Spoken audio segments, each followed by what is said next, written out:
Donc, Silva Consorti vous souhaite la bienvenue à cette formation. Donc là, nous avons les images, donc nous pouvons avancer. Nous parlons de la gestion du temps et efficacité personnelle. Vous devez être évidemment efficace dans la gestion de votre temps. L'image n'est pas, je pense que le rouge n'est pas très adapté là. Vous voyez bien là? Oui, mais...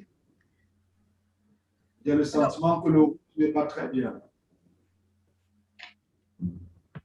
En fait, quand c'est écrit petit, c'est vrai que ça flotte un peu, mais moi, je préfère les autres donnent aussi leur avis parce que...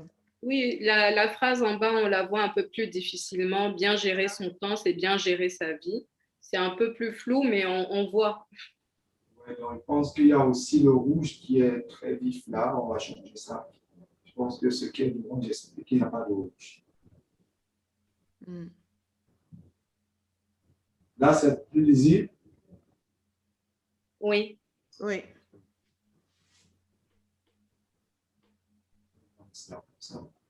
Ici, c'est bon.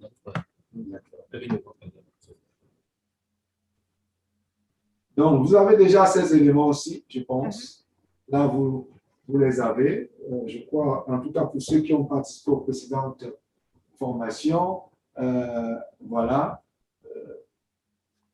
Un peu qui est-ce que je suis, et c'est bon d'en savoir. Donc, mon domaine, c'est celui de la psychologie de l'entreprise, pour pouvoir apporter,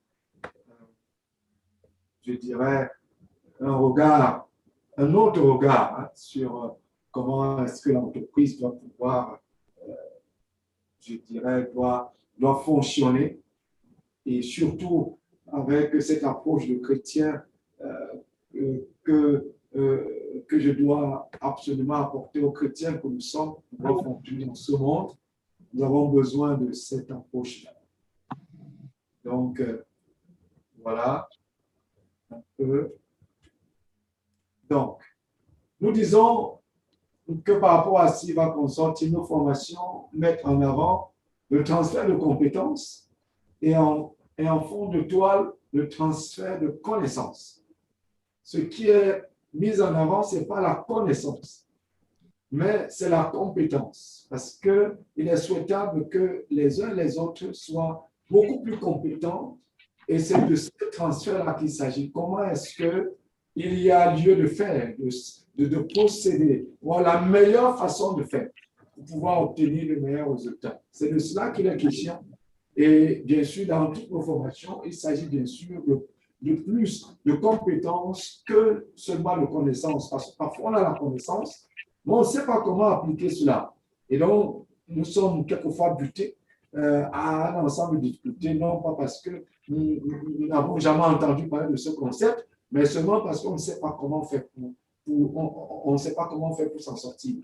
Donc, comment appliquer tout cela à notre quotidien, c'est souvent le plus difficile. Donc, c'est de ce transfert-là qu'il s'agit lorsque nous venons à nos formations. Nos formations inspirent donc nos apprenants à rêver plus, à apprendre plus, à faire plus et devenir plus. Voilà l'objectif véritable. Vous devez devenir plus que vous l'êtes aujourd'hui. Vous devez faire mieux. Ça, c'est absolu. Donc, dans votre vie et dans votre quotidien. Donc, nous avons déjà répondu à cette question. Quelles sont vos attentes? Et donc, nous pouvons avancer un tout petit peu et aller beaucoup plus loin. D'abord, ce que j'ai lu tout à l'heure, parlant de notre formation, du programme, nous posons la question qu'est-ce que le temps et sa gestion? Pourquoi la gestion du temps? Les facteurs de perte de temps, bien sûr, comment gérer le temps, voilà à peu près les différents éléments. Quand nous répondons à la question comment gérer le temps, nous sommes obligés de parler de la décision et de la prise de décision par les uns et les autres. Et donc, nous parlons bien sûr de la matrice d'Eisenhower.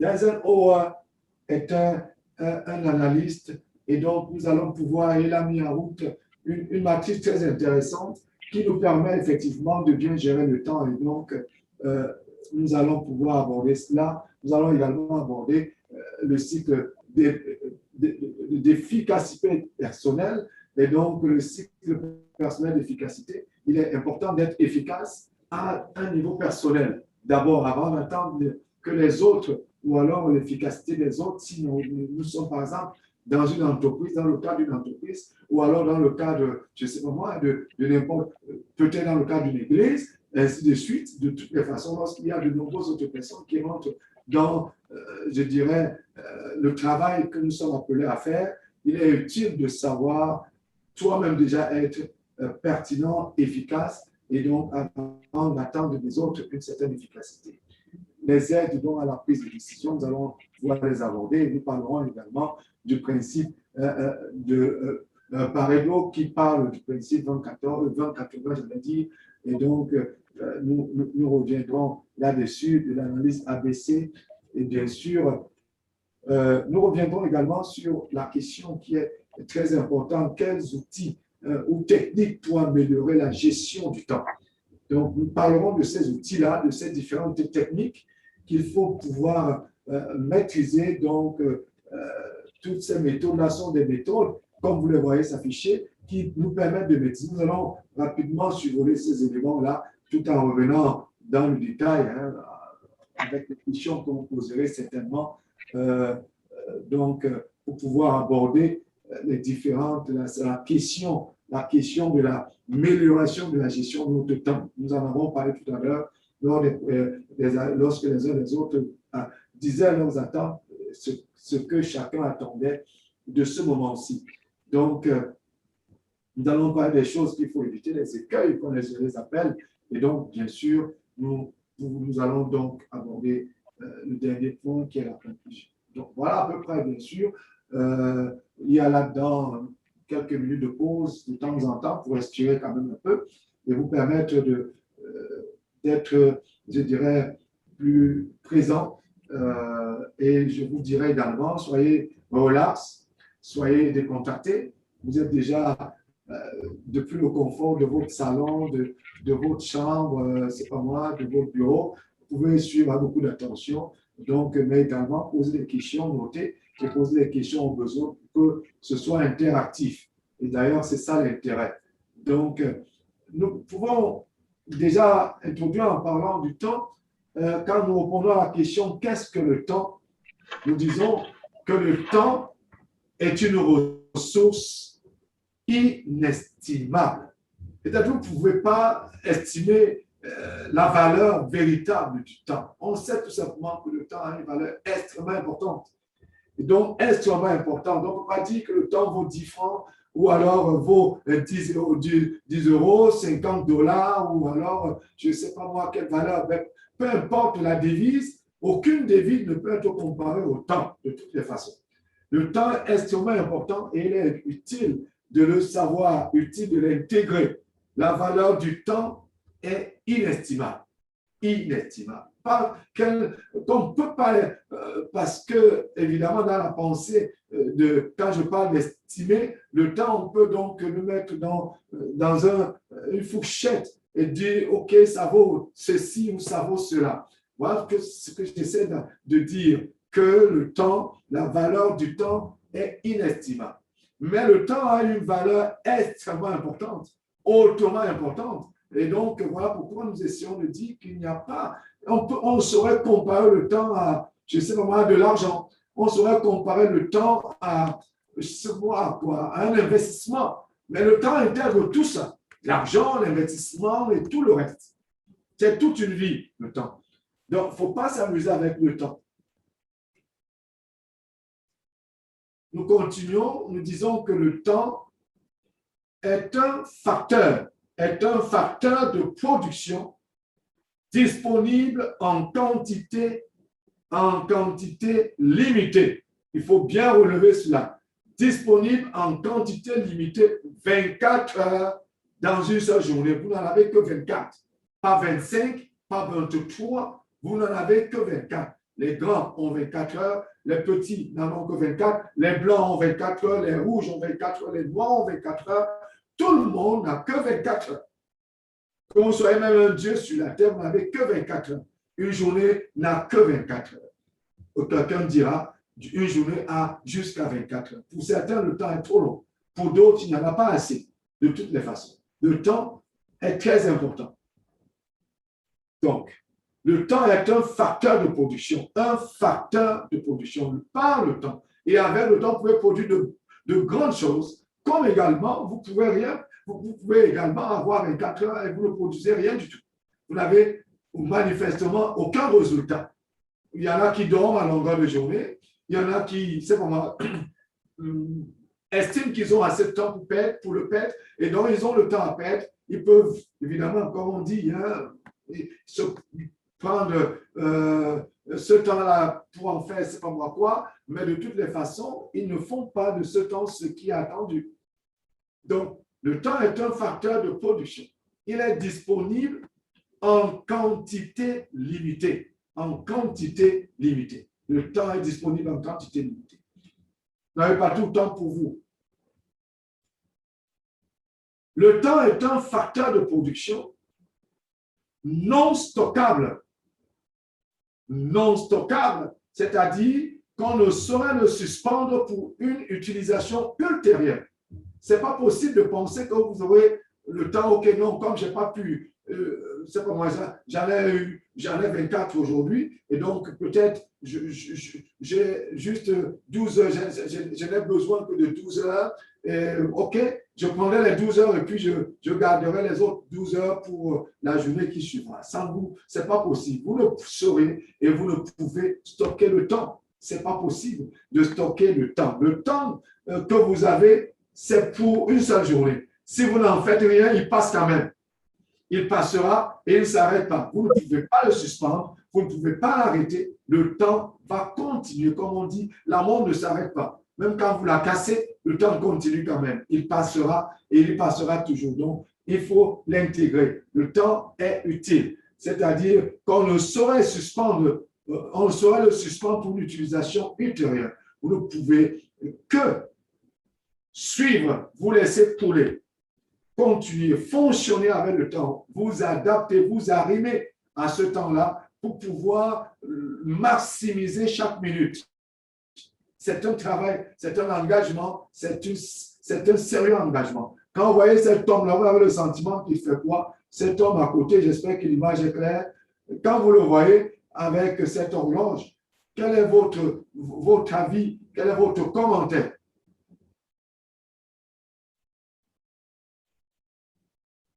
Vous m'entendez?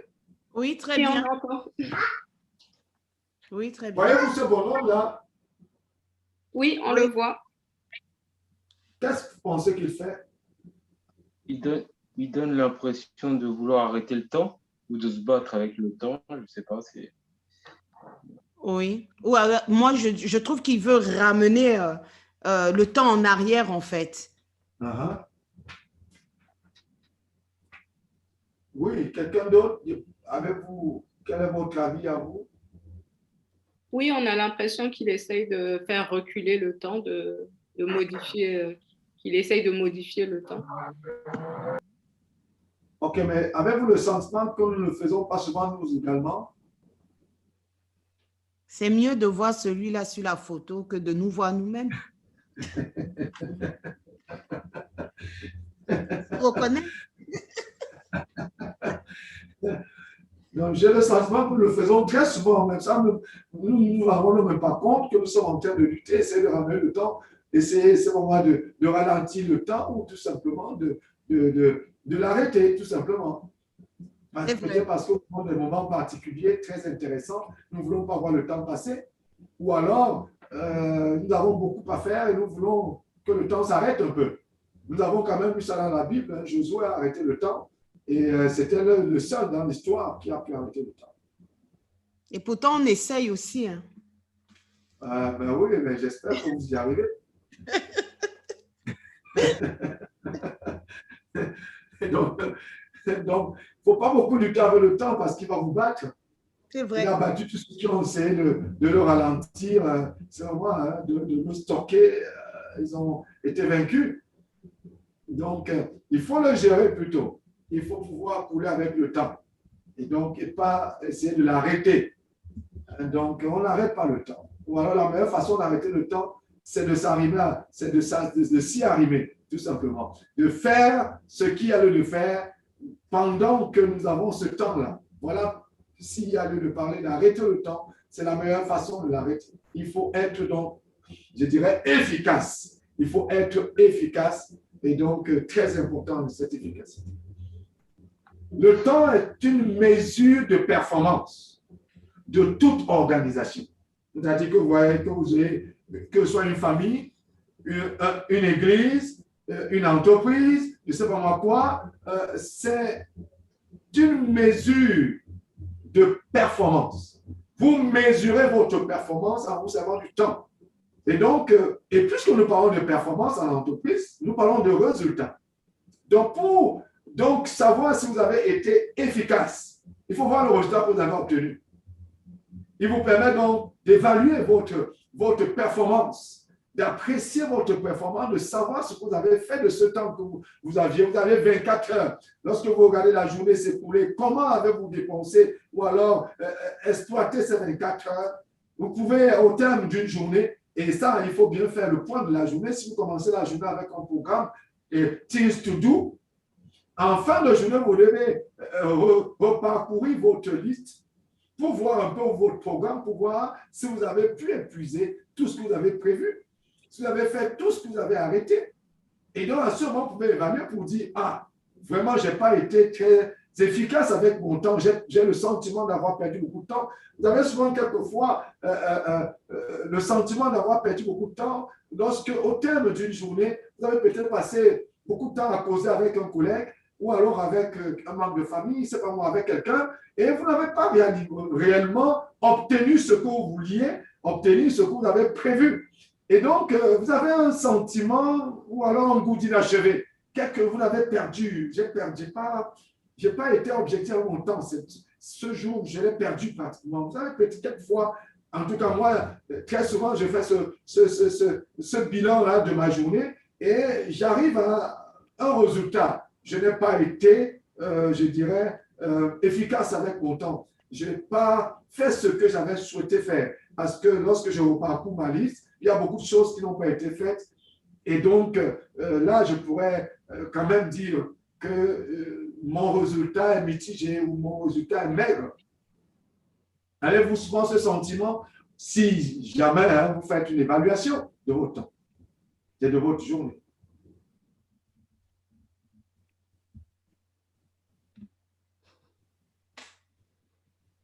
Moi, personnellement, oui, très souvent, j'ai toujours ce sentiment de ne pas avoir terminé ou accompli ce que je devais faire. Et pas juste dans la journée, mais à la fin du mois, à la fin de l'année, surtout sur des certains... Bah, là, tout de suite, quand on a parlé de ça, j'ai tout de suite pensé...